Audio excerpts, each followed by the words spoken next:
আসসালামু আলাইকুম ওয়া রাহমাতুল্লাহি ওয়া বারাকাতুহু। এই হচ্ছে গরিব টাওয়ার, আর এই হচ্ছে আবু জাহেলের বাড়ি,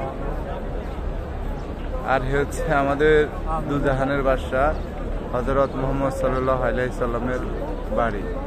আর ওনার বাড়ির দিকে আসলে রেললে বোঝা যায় ওনার জীবনটা আসলে কত সাধারণ ছিল, উনি কত সাধারণভাবে চলতেন। এই যে বাড়িটা দেখতে, বাড়িটা হয়তোবা এখন সাজানো হয়েছে, কিন্তু দেখেন এই পাহাড়ের নিচে আমার দুজাহানের বাদশাহ হযরত মুহাম্মদ সাল্লাল্লাহু আলাইহি সাল্লাম কত না কষ্ট করছে এখানে। তো আমাদের সবাইকে আল্লাহ তাআলা সঠিক বুঝ দান করুক, তার সাথে সাথে নেক আমল ও নেক হায়াত দান করুক। আমরা সবাই আল্লাহ তাআলার নিয়ম ও হুকুম মেনে চলি। আমরা আসলে নবীদের কষ্টের মূল্য আমরা দিতেছি না। ইসলামের জন্য আল্লাহ তাআলা ও নবী হযরত মুহাম্মদ সাল্লাল্লাহু আলাইহি সাল্লাম কত কষ্ট করছে, আসলে আমরা এটা বোঝার চেষ্টা করতেছি না। ওনার কষ্টের প্রতিদান আমরা দিচ্ছি না। আমরা বেশিরভাগই মানুষ খারাপ কাজে লিপ্ত, খারাপ কাজে বেশি সময় দিচ্ছি। তো আল্লাহ তাআলা সবাইকে বেশি বেশি করে নেক আমল করার তৌফিক দান করুক। আল্লাহর পথে ও দ্বীনের আলোতে নিজের জীবনটাকে সাজানোর তৌফিক দান করুক, আমিন।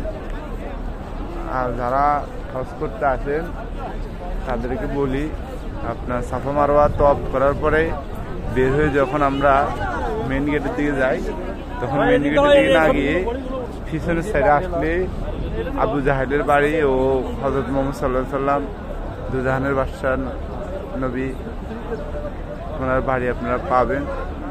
তো অবশ্যই একবার এসে দেখে যান। আসলে নিজের প্রতি ও জীবনের প্রতি কোনো অভিযোগ থাকবে না। এই বাড়িটা দেখলে আসলে নিজের প্রতি ও নিজের জীবনের প্রতি কোনো অভিযোগ থাকার কোনো কথাই না। পাহাড় দেখছেন, এই পাহাড়ের পাড়ে আমার নবী দুজাহানের বাদশাহ প্রতিনিয়ত ঘুমাইতেন। ওনার জীবনটা আসলে কত সাধারণ ছিল, এই বাড়ির জন্য আপনাকে বুঝতে হবে। টাকা পয়সা দিয়ে কি করবেন? মানুষের উপর জুলুম, অত্যাচার, সুদ, ঘুষ এগুলো থেকে বিরত থাকুন। এই বাড়িটা যদি আপনি প্রথম দেখিয়ে থাকেন তাহলে অবশ্যই শেয়ার করে দিন। আর আমার নবী হযরত মুহাম্মদ সাল্লাল্লাহু আলাইহি সাল্লাম দুজাহানের বাদশাহ, ওনার জন্য সবাই দোয়া করবেন, যিনি এখনো পর্যন্ত আমাদের জন্য প্রতিনিয়ত দোয়া করতেছেন। আর আমরা আসলে ওনার জন্য কিছু করতে পারতেছি না। আল্লাহ তাআলা আমাদেরকে সবাইকে যেন সঠিক বুঝ দান করে এবং কি ওনার নিয়ম ও হুকুমগুলো মেনে চলার তৌফিক দান করে, আমিন।